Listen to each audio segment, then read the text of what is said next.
Breaking today, Prince William doubles down. It's now a matter of when, not if, he strips Prince Harry and Meghan Markle of their royal titles. Called it a last-minute flight. But make no mistake, when Prince Harry's private jet sliced through the clouds over London, this was far from a casual visit. This was a royal alarm bell ringing at full volume. What was about to unfold would mark the beginning of a reckoning. The golden boy of the monarchy, the once celebrated ginger prince who swapped palace life for podcasts and Hollywood sunsets, was now racing back to the epicenter of his own unraveling. And he wasn't running for love. He wasn't running for family. He was running from the shadow of a palace decision so cold, so absolute, it could wipe his royal identity from history. Yes, they were preparing to erase him completely. King Charles and Prince William still believe Meghan Markle is a bigger threat to the royal family than Prince Andrew. The titles that once made Harry and Meghan untouchable, the Duke and Duchess of Sussex, now dangling by a knife's edge. And this time, it isn't just gossip fueling the threat. Behind the gilded walls of Buckingham Palace, where every polite nod masks a calculated agenda, Prince William's plan to modernize the monarchy is accelerating at a dangerous speed. The royal family isn't reacting. It's striking. King Charles may be sidelined by illness, but William? He's stepping in like a ruthless CEO, ready to cut what no longer serves the brand. And at the very top of his list? The exiled California royals, the Netflix empire builders, the couple who transformed palace scandal into a multi-million-dollar spectacle. I actually would go as far to say that Harry is a traitor because he betrayed his country. He betrayed one of the leading institutions of his country, the monarchy. He disgraced the monarchy. He disgraced his family. Harry thought he could walk away and still bask in the crown's glow. Meghan believed she could turn the monarchy into her personal brand. But the institution they underestimated is ancient, unforgiving, and far colder than any Hollywood dealmaker. Because when the palace decides to sever ties, it doesn't negotiate, it erases. And that's exactly why Prince Harry was now racing back across the Atlantic. Not for love, not for family loyalty, but to salvage the one thing that still mattered, his name. In the past 2 weeks, Prince William had quietly seized the levers of power from a weakened, ailing King Charles. And for Harry, Meghan, Archie, and Lilibet, that spelled disaster. Behind Buckingham Palace's golden gates, serene smiles hid calculating, icy intentions. The public only saw Charles waving from a car window, William attending polished charity galas. What unfolded behind closed doors was a high-stakes chess game. Charles's failing health had created a power vacuum, and William wasn't waiting for a coronation. He was already ruling in every way that counted. Courtiers whispered about Project Renewal, a secret modernization initiative less about tradition and more about damage control. For decades, the monarchy's reputation had been bled dry by scandal, and at the center of every headline sat two familiar names, Harry and Meghan. The harsh reality for the Sussexes? William could now strip them of every royal title without Parliament's approval. Every interview, Netflix special, and brand collaboration had become yet another wound to the crown's credibility. In William's eyes, enough was enough. To him, this wasn't family drama, it was corporate crisis management. The monarchy was a brand, and the Sussexes were bleeding it dry, costing millions in goodwill and decades of prestige. Advisors described William as cold, analytical, and relentless, a man who would protect the crown's reputation at any cost.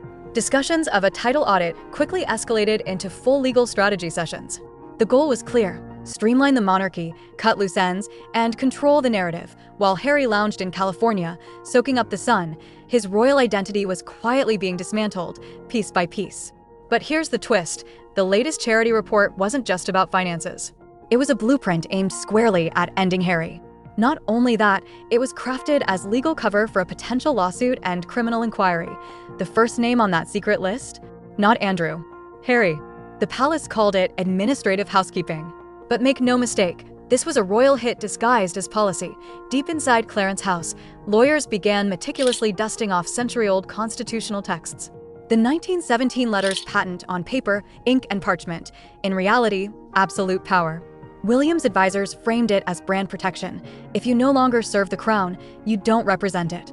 And if your name spreads scandal instead of dignity, that name can and will be rewritten. Meetings multiplied. Coded memos circulated. Silent signatures etched decisions into history.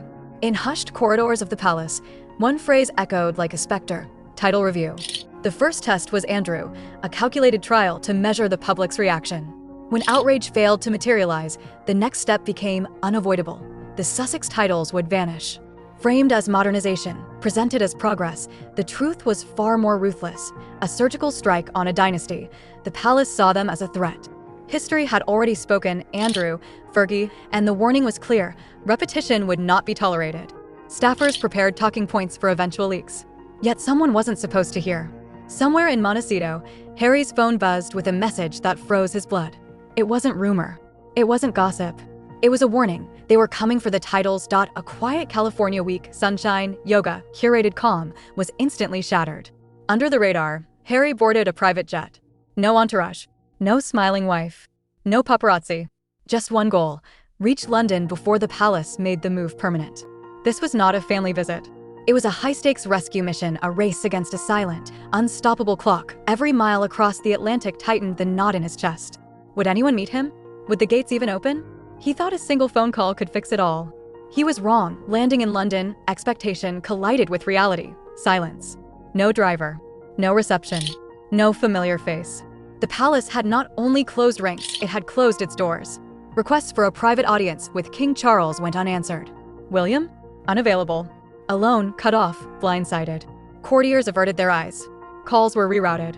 Even loyal staff who once called him Sir had grown distant. In diplomatic terms, this meant one thing: he was finished. Inside royal offices, memos flew. Every encounter with Harry was recorded. Every approach channeled through official lines. It wasn't cruelty, it was containment. To them, Harry was no longer a son or a brother. He had become a public risk wrapped in family blood. Meanwhile, the polished image Harry and Meghan had built abroad, podcasts, documentaries, business ventures, had transformed into a branding battlefield. Critics called it Hollywood meets Highgrove. The palace labeled it exploitation.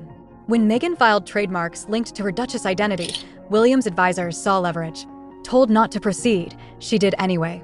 Public opinion turned brutal. Polls revealed a shocking reality. Meghan now drew more disapproval than Andrew. For William, that was the green light. What Meghan saw as empowerment, the crown read as betrayal. In the monarchy's chess game, those who defy tradition rarely survive the checkmate. Royal punishment comes not with handcuffs, but with paperwork. One signature, one quiet maneuver, and suddenly, you vanish from the hierarchy. Hidden in the monarchy's legal machinery lies a tool few dare touch: the letter's patent, a constitutional blueprint of privilege. For over a century, it defined who is royal and who is not. Now, quietly under William's direction, it was being revisited. No public spectacle, no scandal, no ceremony, just a silent, surgical rewrite. One morning, the words Duke and Duchess of Sussex could simply disappear, erased in elegant silence. For Harry and Meghan, this meant losing every formal right tied to their titles, precedence, representation, royal insignia. Even their children's future status could vanish overnight. In Montecito, the revelation sent shockwaves. Partners worried about brand confusion. Advisors scrambled. But there was no appeal, only the relentless hum of history erasing names one page at a time. This historic maneuver, orchestrated by William, not Charles, had already been tested with Andrew. The world saw William as polished, dutiful, almost predictable. Behind the facade, however, was a strategist who knew one immutable truth: to protect the crown, emotion must be removed. William had quietly built a loyal circle of technocrats, media fixers, image consultants, and constitutional hawks. Their mission: keep the monarchy flawless, even if it meant rewriting family history. Harry and Meghan weren't villains, they were liabilities. Every podcast, every interview chipped away at centuries of credibility. In William's mind, allowing it to continue wasn't mercy, it was negligence. His decisions were surgical: no raised voices, no outbursts, just cold precision. That is royal extinction. And whether you admire or despise them, Harry and Meghan now face the harshest truth. Once you trade the crown for freedom, the crown never lets you back in, and it's darker still. The palace isn't alone in turning away. Luxury brands, once desperate for Meghan's glamour, quietly pull back. One French fashion house drew a line she never saw coming. The fallout isn't over. Every connection, every opportunity now carries risk. This is Star Spotlight, where royal fantasy meets cold reality, and nothing stays hidden forever.